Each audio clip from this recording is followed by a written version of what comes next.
Ancora un buongiorno a tutti voi da Telefriuli, ben trovati all'appuntamento con voi la linea. Una visita alla Biblioteca Diocesana con l'Arcivescovo di Udine, Monsignor Andrea Bruno Mazzoccato, è l'occasione per riflettere sui valori del Natale per ripercorrere un anno di attività in diocesi. Telefriuli vi proporrà uno speciale alle 23 di oggi e domani alle 12:30 e alle 19. Vediamo un'anticipazione.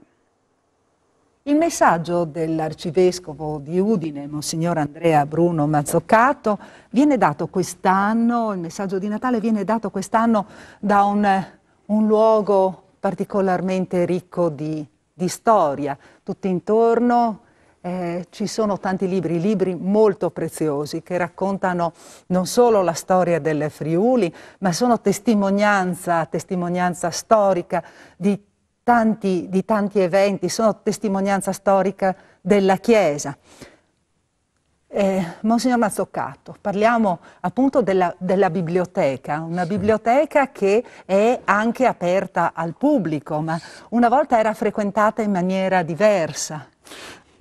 Questa biblioteca, che è stata voluta dal patriarca Dolfin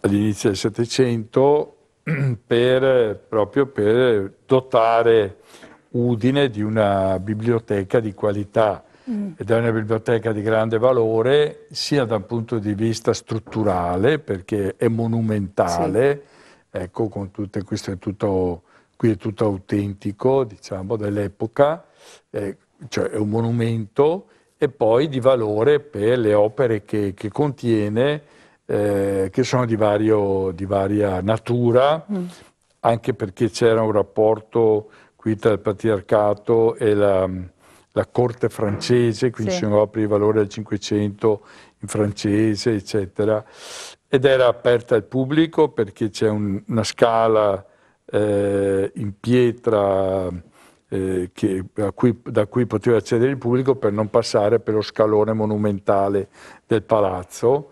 E quindi questa è indubbiamente una delle grandi biblioteche monumentali che abbiamo in Italia e vorrei dire in Europa, e quindi che merita effettivamente di essere conosciuta e frequentata. Senta, chiaramente il tema del momento è il tema sul quale si incentrano informazione, scambi di opinione, considerazioni, polemiche, la pandemia.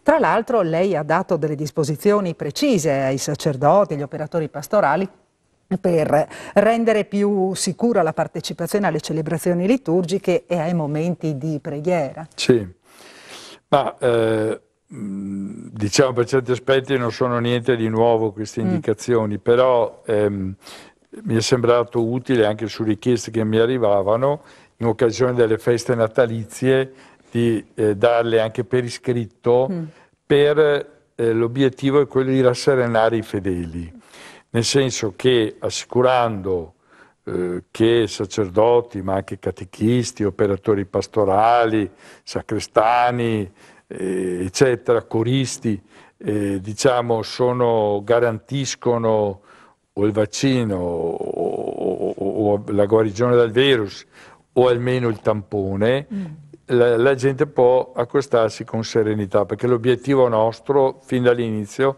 è continuare ad assicurare, diciamo, i nostri servizi religiosi senza farsi fermare dalla pandemia. Ecco, il Covid-19 sta creando disorientamento, grande disorientamento tra la popolazione. E proprio nel messaggio di Natale lei in un certo senso paragona questa situazione a quella di Maria, che seppe affrontare con grande coraggio qualcosa che non conosceva.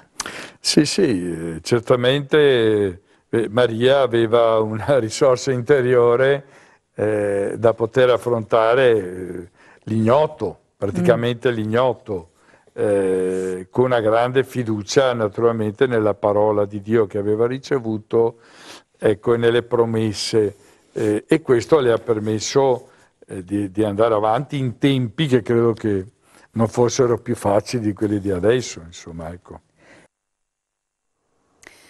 L'ospedale di Udine è il primo in Europa ad essere dotato dell'innovativa tecnologia Gamma Pod per il trattamento del tumore al seno. Si tratta di un macchinario che è stato donato dalla Fondazione Friuli, che è stato presentato ieri sera dal direttore generale di ASUFC, Denis Caporale. Vediamo. Questa è la conferma dell'importanza del rapporto tra pubblico e privato, la donazione della Fondazione Friuli di questo importante macchinario che conferma anche l'elevatissima eccellenza dell'azienda sanitaria Friuli Centrale. Assolutamente sì, oggi è una giornata importante, sono orgoglioso di rappresentare questa azienda, sono orgoglioso soprattutto che la Fondazione Friuli assieme alla Regione possa averci portato a questo traguardo, un traguardo importantissimo. Stiamo parlando di strumentazione che solo questa azienda ha in Europa e che sicuramente ci aiuterà nel sconfiggere naturalmente altri mali oltre al Covid. Qui non si parla purtroppo più di prevenzione, ma si parla già in questo caso di terapia che può riduce al minimo gli effetti collaterali e mira alla cura del problema. Sì, così come hanno spiegato i tecnici, questa nuova strumentazione permetterà sicuramente di ridurre quelle che sono, diciamo, le ripercussioni che può avere in questo caso una donna rispetto a determinati tipi di terapia, dovrebbe facilitare naturalmente anche il percorso di trattamento della stessa donna. Vicepresidente Riccardi, partiamo da questa importante donazione della Fondazione Friuli che conferma l'importanza della collaborazione tra pubblico e privato. La Fondazione sta dimostrando con i fatti la grande sensibilità del sistema di salute e quindi contribuisce a questo risultato insieme alle risorse pubbliche dell'azienda sanitaria e quindi della Regione a questo importante investimento. Abbiamo visto un valore di eccellenza importante che trova sede nell'ospedale di Udine grazie anche alle competenze professionali dei medici che ovviamente abbiamo ascoltato in che modo potranno in qualche modo andare incontro nel modo migliore su condizioni di patologia oncologica, quindi stiamo parlando di cose molto importanti. Che è una conferma dell'elevato livello di formazione e di professionalità dell'ospedale di Udine. Sicuramente questo è un ospedale importante, dentro un'azienda importante che deve ancora lavorare per riuscire a comporre la sua organizzazione, perché questa azienda nasce 20 giorni prima del decreto dell'emergenza sanitaria, quindi, però ha fronteggiato la situazione con tutte le difficoltà che stiamo vivendo. Io davvero voglio ringraziarli per il grande impegno che tutta la struttura sanitaria, tutto il personale, tutti i medici, infermieri, tutti gli altri professionisti hanno garantito nel corso di questi 2 anni. E ora andiamo a Pordenone, dove il 2022 sarà caratterizzato dall'avvio di 3 importanti opere pubbliche. Ne abbiamo parlato con l'assessore Cristina Mirante. Anno nuovo, nuovi cantieri in città. Il 2022 sarà l'anno delle grandi opere pubbliche, interventi che permetteranno di riqualificare alcune zone di Pordenone e al contempo aumentare il livello di sicurezza e di decoro. Gli interventi si concentreranno tra Rorai Grande, Valle Noncello, Viale Treviso e la parte esterna della stazione ferroviaria degli autobus. Il 2022 dovrebbe poi coincidere anche con l'avvio del piano che permetterà di realizzare un maxi parcheggio in Piazza del Popolo di fronte alla prefettura. Ci sono tanti cantieri che dovrebbero partire l'anno prossimo, i primi che riguarderanno la prima metà dell'anno, di cui abbiamo già o la ditta aggiudicataria o stiamo completando le procedure di affidamento, sono sostanzialmente 3. Uno riguarda il quartiere di Rorai, della riqualificazione della piazzale antistante la chiesa di San Lorenzo e della viabilità. Ovviamente sarà un intervento che non creerà il blocco del traffico, ma creerà un senso unico alternato. La riqualificazione permetterà di moderare la velocità, di migliorare i percorsi, l'accessibilità. Adesso i marciapiedi sono inaccessibili non solo a persone con ridotte capacità motorie, ma anche una persona anziana o una mamma con un passeggino fa fatica perché c'è un dislivello molto elevato con la sede stradale. La riqualificazione riguarderà ovviamente anche l'illuminazione, verranno posati i cavidotti per la fibra, come cerchiamo di fare sempre negli interventi. Inizierà a gennaio, la giornata ancora non è stata stabilita, ma ovviamente daremo l'informazione puntuale al momento, e durerà 5-6 mesi, insomma. Il secondo intervento che partirà riguarda invece un tratto di ciclabile mancante, che è quella che consente di collegare la ciclabile di Valle Noncello e il quartiere di San Gregorio con il centro città. Parliamo della viabilità Viale Treviso di fronte alla fiera. Prima i ciclisti, diciamo, utilizzavano un percorso promiscuo con le macchine lungo la fiera, invece andremo a realizzare proprio un percorso ciclabile dedicato in modo tale da garantire la sicurezza e il collegamento, che è molto utilizzato anche con il ciclobus che porta alle scuole medie. Il terzo intervento invece riguarderà la stazione ferroviaria, la stazione degli autobus, ovvero andremo a rimuovere completamente le vecchie pensiline che proteggevano le biciclette parcheggiate davanti alla stazione, con pensiline molto più moderne, con del fotovoltaico al di sopra per garantire anche la possibilità per le bici a pedalata assistita di ricaricare la batteria, e anche aumenteremo le postazioni del bike sharing. In questo modo andremo ovviamente a creare una soluzione anche estetica oltre che più funzionale, che garantirà un'immagine diversa di quello che è l'ingresso, insomma, alla città per chi arriva a Pordenone con il treno. Anche di questo daremo tutte le informazioni, soprattutto perché sarà necessario ovviamente rimuovere le biciclette che stazionano in maniera permanente al di sotto delle pensiline, e allo stesso tempo dove andremo a spostare, perché ci sarà comunque un'area di parcheggio, diciamo, temporanea mentre andremo a fare i lavori. Anche in questo caso partiremo entro la primavera. Assessore, si parlava di posteggi sia delle biciclette che delle auto. C'è bisogno di nuovi spazi in città? 2022 potrebbe essere l'anno buono per ridefinire nuove aree dove sostare? Assolutamente sì. Stiamo già lavorando sul progetto del grande parcheggio di Piazza del Popolo.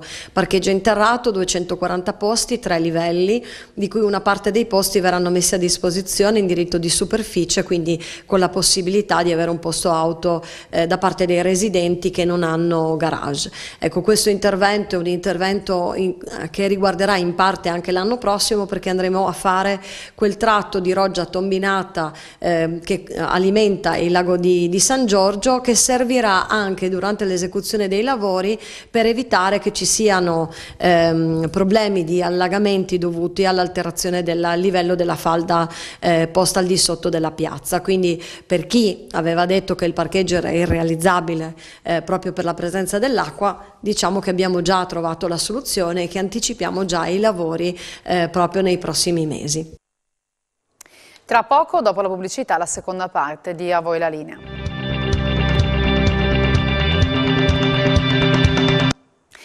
E ora andiamo al lago di Cornino, dove questa sera ritorna un appuntamento tradizionale, quello con il Natale subacqueo, appuntamento che lo scorso anno era saltato a causa delle restrizioni anti-Covid. La 47esima edizione inizierà alle 20:30 con la celebrazione della messa in riva al lago, e al termine della funzione, attorno alle 21:30, i sub daranno inizio allo spettacolo immergendosi nel lago per far riemergere poi il bambino Gesù e le altre statue del presepe. Ci colleghiamo allora con Alexis Sabot, che ha seguito per noi i preparativi.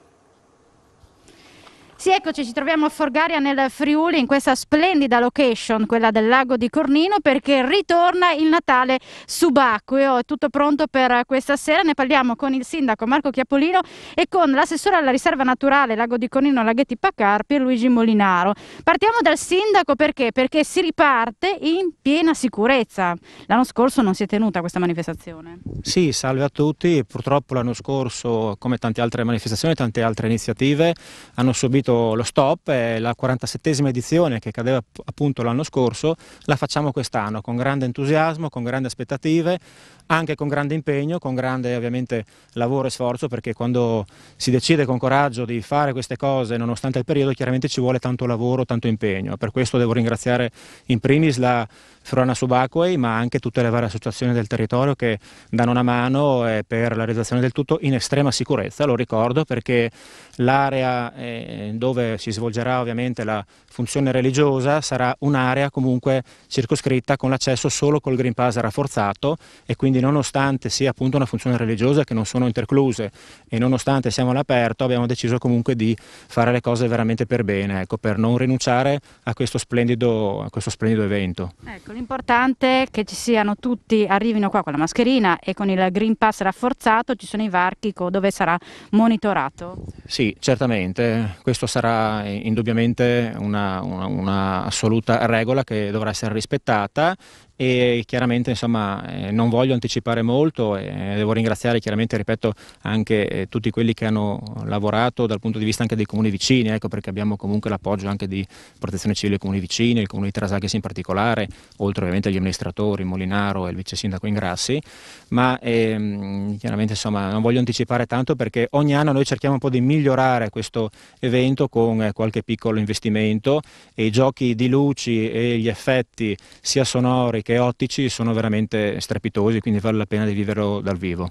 Il lago è già uno spettacolo di suo, questa iniziativa lo rende ancora più bello. Le statue sono pronte, vero Assessore? Sì, le statue sono pronte, grazie naturalmente al lavoro, come diceva il sindaco, della Floriana Subacquei, che ormai è, diciamo, il pilastro di questa manifestazione, e di questo va a dare atto a loro del lavoro che fanno non solo in questi giorni, ma nella preparazione anche dell'ultimo mese, che li vede impegnati qua quotidianamente il fine settimana per costruire tutto questo presepe, che resterà naturalmente sul lago di Cornino fino al 6 gennaio. Questa è la tradizione, quindi in quella sera emergerà il Bambino Gesù e poi resterà sulle acque a galleggiare. Tutti i visitatori invito dunque a visitarlo, a fotografare il lago con questo presepe galleggiante fino al 6 gennaio. In questo momento noi vediamo solo i galleggianti, le statue sono sott'acqua, e poi grazie anche al lavoro dei subacquei riemergeranno le statue. Diciamo che le statue vengono portate, posizionate in quella sera, ecco, perché anche per motivi anche di sicurezza, ecco, quella sera vengono portate e posizionate. Saranno in acqua circa 30 sub della Floriana Subacquei, che porteranno le statue nelle loro posizioni, che adesso in questo momento sono con dei galleggianti, e emergerà il Bambino Gesù con Giuseppe e Maria proprio dal fondale delle acque, creando anche un'atmosfera, una scenografia bellissima, perché si svolgerà tutto al buio per poi illuminare tutto il lago quando emergerà il Bambino Gesù. Per chi non riesce il 24 sera a vedere il presepe, lo si potrà vedere anche nei giorni successivi, nelle serate successive, perché rimarranno accese le statue. Sì, le statue rimarranno accese, sono state proprio fatte delle modifiche in questi anni in maniera tale che le statue rimarranno accese, e naturalmente potranno visionarle, quindi chi verrà qua a visitare il lago di Cornino potrà vederlo sia di sera ma anche di giorno, che è molto bello, perché con giornate stupende, i colori del lago e il presepe è qualcosa di particolare e anche unico, perché non ho a memoria proprio un presepe sul lago. Poi in questi momenti poi particolari, per noi mantenere questo presepe in questo momento particolare, anche dal punto di vista sociale, diventa un aspetto importante per le nostre tradizioni, che sono proprio, si riconoscono nel Santo Natale e in un presepe che noi, oltre ad averne in tanta parte del territorio, perché in tutto il territorio comunale abbiamo vari presepi costruiti dai volontari, abbiamo questo che diciamo che ormai ha una storia che va oltre i confini anche regionali e nazionali. Io vi ringrazio, vi auguro un buon Natale e complimenti per la ripartenza di questo evento, che sicuramente porterà tante persone, ma ricordiamo in sicurezza e con tutti il Green Pass. Quindi vi ringrazio, un buon Natale, venite al lago di Cornino perché davvero merita. Grazie ad Alexis Saboti. Il Natale di una volta l'ha vissuto in maniera molto più semplice di quanto accada oggi. Ce lo siamo fatti raccontare da una nonna friulana di Collalto di Tarcento, Lidia Volpe, che ripercorre la sua infanzia con i ricordi appunto dei mesi di dicembre di tanti anni fa. Io sono nata nel 1939.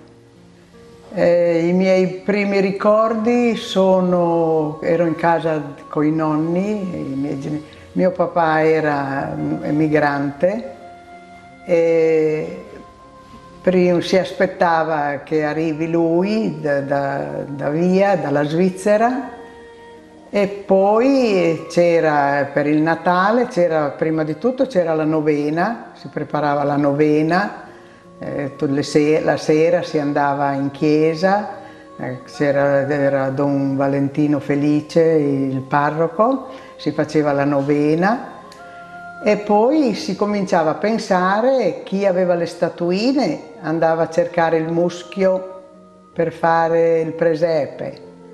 Invece, se no, io per esempio cercavo un ramo, ci si accontentava di un ramo di pino, si metteva in un angolo della cucina e si faceva, io lo facevo solo la vigilia di Natale, non è come adesso che subito dopo i santi cominciano già a addobbare, una volta si faceva la vigilia di Natale, si faceva l'albero e secondo le possibilità si metteva le caramelle, si prendeva le noci e si avvolgevano nella carta stagnola per far finta che erano le palline, si metteva i mandarini, si legava col filo, si poteva fare qualche fiocchetto se si aveva così, insomma. Io ero anche fortunata che mio papà dalla Svizzera mi portava qualche cioccolata, allora io le conservavo per appenderle, le appendevo nell'albero. Si andava dopo fatta la prima comunione, si andava alla messa delle 8 per fare la comunione, perché una volta era solo nella prima messa la comunione. Dopo, andando avanti con gli anni, è venuto che si può fare alla messa più tardi, alla messa della sera e così. In più, dopo si ritornava anche alla messa chiamata grande, alla seconda messa, che era cantata, con l'alto avevamo un bellissimo coro, c'erano dei bravissimi cantori. Fra cui era anche che per essere a cantare in tempo il casaro faceva andare prima, il giorno di Natale, faceva andare quelli che dovevano portare il latte, li faceva andare una mezz'ora prima, in modo da essere alla messa, che era una messa bellissima. Poi al pomeriggio si ritornava alla funzione così, e poi si stava lì fuori un po' con tutti i ragazzini così, e poi si andava a giocare a tombola. C'erano delle famiglie che ci si trovava, per esempio io andavo in casa della mia santola, si metteva col grano turco, si copriva i numeri e si giocava così. Il resto, come anche da mangiare, non era, perché mia mamma il giorno prima preparava il brodo, chi poteva prendere il tacchino, chi faceva anche solo con la carne da manzo, insomma, lì secondo le sue possibilità, ecco, dopo. E il resto forse si era più contenti in quella volta che adesso, forse. Adesso si hanno tante cose, forse non si sanno apprezzare. Una volta era così, insomma, ci si accontentava e si era contenti anche di quel ramo di pino addobbato, come dico, con quello che si aveva. Mio papà, che era un norcino, quando veniva a casa dalla Svizzera, faceva il norcino, perché la sua famiglia erano tutti mio nonno, mio zio, e un anno a me e a mio cugino ci fece 2 piccole salsicce che le avevamo appese all'albero, anche quelle le avevamo. E qui invece si aspettava Santa Lucia. Sì, c'era un anno, mi ricordo, che aspettavo Santa Lucia, vai a dormire, vai a dormire. Io sono sempre stata un po' curiosa di aprire i pacchetti o delle cose così. Mia mamma mi mandò a dormire, vai a dormire, andai in camera e mi chinai sotto il letto a vedere se c'era qualcosa. Infatti c'era una borsa che mia mamma aveva nascosto. E presi, andai giù per le scale urlando Santa Lucia è già passata, Santa Lucia è già passata, ma non è che ci fosse, c'erano 2 mandarini, magari un toroncino, che dopo poi se c'era il toroncino, erano tutte cose così, sì, e anche come di dire pupazzi o robe così, non mi ricordo. È tutto per quest'ultima edizione settimanale di A Voi la Linea, che torna lunedì alle 12:45. L'informazione torna su Telefriuli più tardi alle 16:30. Buon proseguimento di giornata e buona vigilia.